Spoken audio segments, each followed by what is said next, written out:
Պատվարժան դատարան, քրեական դատավարության օրենսգրքի 117-րդ հոդվածի առաջին մասին համաձայն, եթե խափանման միջոցի գործողության ընթացքում փոխվել կամ վերացել են դրա իրավաչափության պայմանները, վարույթն իրականացնող մարմինն իր իրավասության սահմաններում որոշում է կայացնում խափանման միջոցը փոխելու կամ վերացնելու մասին։ Վերահաստատելով, որ առհասարակ Լիդիա Մանթաշյանը ներկայացված մեղադրանքը ապօրինի է եւ հետապնդում է միեկով 18-րդ հոդվածով սահմանված այլ նպատակ, իսկ մեղադրանքի հիմքով կալանք խափանման միջոցի կիրառումը ոչ իրավաչափ է, գտնում եմ, որ այս վարույթի շրջանակներում արձանագրված առնվազն այս դատական ակտերով արձանագրված հանգամանքների ուժով Լիդիա Մանթաշյանի նկատմամբ կիրառված կալանք խափանման միջոցը ենթակա է վերացման կամ փոփոխման հետևյալ պատճառաբանությամբ։ Մեղադրյալի փախուստը կանխելու հիմքի առկայությունը մերժվել էր դեռևս 20.08.2025 թվականին Երևան քաղաքի առաջին այցյանի ընդհանուր իրավասության քրեական դատարանի որոշմամբ 25 թվականի նոյեմբերի 20-ին Երևան քաղաքի առաջին այցյանի ընդհանուր իրավասության քրեական դատարանը որոշեց անփոփոխ թողնել երկարացնել Լիդիա Մանթաշյանի խափանման միջոց կալանքը, համարելով, որ առկա է այդ ռիսկը եւ միևնույն ժամանակ միակ թույլատրելի խափանման միջոցն է, մինչդեռ նույնանման հանգամանքներում այլ մեղադրյալների նկատմամբ մեղմացավ կիրառված խափանման միջոցը եւ նրանց նկատմամբ կիրառվեց այլընտրակային խափանման միջոց կամ դրանց համակցություն։ Ես գտնում եմ, որ այս պարագայում բոլորի օրենքի առջև եւ դատարանի առջև հավասարության սկզբունքի պահպանումը ենթադրում է, որ փոխվել է քրեական դատավարության 117-րդ հոդվածով սահմանված իրավաչափության պայմանը եւ այդ 20-ի դրությամբ, այսինքն այդ տարբերությունը այնքան ակնհայտ էր եղել, որ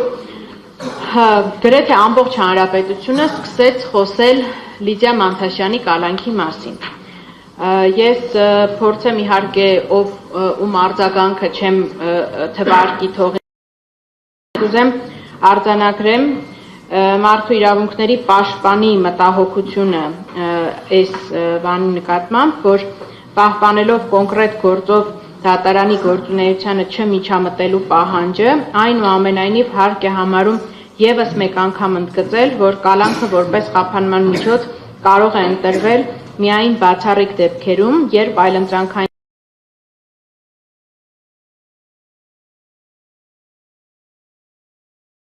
խափանման միջոցների կիրառումն անբավարար է վարույթի ընթացքում մեղադրյալի պատշաճ վարքագիծն ապահովելու համար, մարդու իրավունքների պաշտպանը եւս մեկ անգամ իրավասու մարմինների ուշադրությունն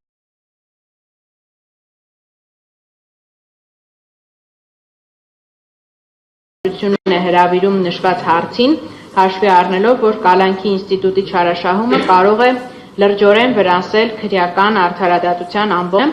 եւ առաջացնել այլ համակարգային խնդիրներ։ Սա արձանագրում եմ ասել է օմբուդսմենը հենց Լիդիա Մանթաշյանի կալանքի վերաբերյալ, ասելով, որ այս ազդակը, այս տարբերակված մոտեցումը, որ մենք տեսել ենք նախորդ նիստով այս դատարան նկատմամբ, նաև հաշվի առնելով գործի հնչեղությունը, հանրության նկատմամբ կարող է առաջացնել հանրության մոտ համակարգային խնդիրներ վստահության, դատական իշխանության հանդեպ վստահության առնչությամբ։ Լիդիայի կալանքի մասին արձագանքել են նախկին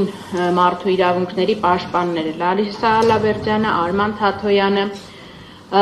արձագանքել են մի շարք պատգամավորներ, իրավապաշտպաններ, ասելով, որ իրենց համար, նույնիսկ այն իրավապաշտպանները, որոնք ի հակառակ մեզ այս ամեն ինչում քաղաքական հետապնդում չեն տեսնում, արձանագրել են, որ իրենց համար որպես անաչառ դիտորդի, գործով չշահագրգռված անձանց տարօրինակ է եղել այս տարբերակված մոտեցումը։ Եվ ուզում եմ զուտ մի քանի թիվ ասել այս բանի վերաբերյալ, այս նախորդող մեկ շաբաթվա ընթացքում ես հատուկ տեխնիկական միջոցների կիրառում փորձում եմ միայն ինտերնետում տեսնել, թե քանի արձագանք է ստացել Լիդիայի այս կալանքի որոշումը 549 հրապարակում միայն առցանց մամուլում ա եղել, չհաշված 3 ազգային ժողովում լսումների ընթացքում այն հանգամանքը, որ ասում եմ նույնիսկ մնացած Հայաստանի Հանրապետության այլ քաղբանտարկյանների հարազատներն ու պաշտպանները առաջին հերթին աղաղակում էին Լիդիա Մանթաշյանի նկատմամբ կիրառված այս անհամաչափ խափանման միջոցի մասին։ Շատերը բերում էին, ես էլի գաղափարապես նաև Լիդիայի հետ համակարծիք լինելով, որ այս պարագայում մենք չէ, որ պետք է շեշտենք Լիդիայի կին լինելու հանգամանքը, բայց փաստորեն Պարոն Վարդևանյանի վկայակաչած Վճռաբեկ դատարանի որոշումը ևս մեջբերվել է քիչ առաջ ազգային ժողովի պատգամավոր Թագուհի Թովմասյանի կողմից եւ մամուլից տեղեկացանք, որ նաեւ ներկայացվել է խնդրագիր գլխավոր դատախազին հենց այս հիմնավորումներով, որ կիրառելով Վճռաբեկ դատարանի նախադեպային որոշումը կանանց նկատմամբ այլ տարբերակված մոտեցում, այսինքն լրացուցիչ վավերապայման սահմանելու մասով պետք է ևս կիրառելի լինի Լիդիա Մանթաշյանի նկատմամբ եւ այս տարբերակված մոտեցումը ևս խնդրահարույց է արդարադատության տեսանկյունից։ Նույնիսկ բանում մինչև այսօր էլ շարունակվում են մարդիկ պատերազմի մասնակիցներ, ովքեր չեն ճանաչում Լիդիա Մանթաշյանին եւ Լիդիան էլ իրենց չի ճանաչում, այս անարդարությունը տեսնելով 4-րդ օրն է արդեն նստացույց են իրականացնում գլխավոր դատախազության դիմաց, 3 նաև ազգային ժողովի դիմաց, պահանջելով Լիդիա Մանթաշյանի խափանման միջոցը փոխվի։ Ես էլի եմ ասում, ցավոք սրտի կամ բարեբախտաբար ու հանուն արդարության մենք չունենք որևէ հիմք վկայակոչելու, որ օրինակ Լիդիա Մանթաշյանը ինչ-որ հիվանդություն ունի, չնայած ճակատագրի հեգնանքով ինչ-որ այս մրցածություն ա ձեռք բերել, այդքան էլ լավ չի զգում իրեն, բայց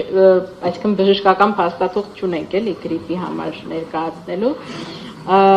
Ասում ենք, որ իրավաչափության պայմանը այս կոնտեքստում փոխվել է եւ միջնորդում ենք դատարանին, որպեսզի կիրառի վերացնի կամ փոխի Լիդիա Մանթաշյանի նկատմամբ կիրառված խափանման միջոց կալանքը, կիրառելով վարչական հսկողություն, բացակայելու արգելք կամ գրավ մինչև 2.100.000 դրամի չափով կամ այս խափանման միջոցների որևէ համակցություն։ Եթե կհամարեք, որ բավարար չի, այլ խափանման միջոց ևս կարող եք կիրառել։ Այս պարագայում նաև էլի պետք է, քանի որ այս միջնորդությունը քննվում է, ևս մեկ անգամ արձանագրեմ այդ վարույթին խոչընդոտելու ռիսկի անհիմն լինելը։ Ասեմ, որ Լիդիա Մանթաշյանի դեմ չկա որևէ անձ, որը ցուցմունք է տվել, որը Լիդիա Մանթաշյանը կուզենար կամ կարող է օբյեկտիվ իրականության մեջ փոխել։ Մնացած որևէ ապացույցի նկատմամբ օբյեկտիվորեն Լիդիա Մանթաշյանը ոտնձգել չի կարող։ Եվ այդպիսի պնդումներ անելու համար չունենք որևէ փաստական հիմք, չունենք որևէ տվյալ, որ որևէ վարույթի, որևէ գործընթացի իրավական Լիդիան երբևէ փորձել է խոչընդոտել։ Ուստի ևս մեկ անգամ պատվարժան դատարան միջնորդում եմ վերացնել կամ փոխել Լիդիա Մանթաշյանի նկատմամբ կիրառված խափանման միջոցը։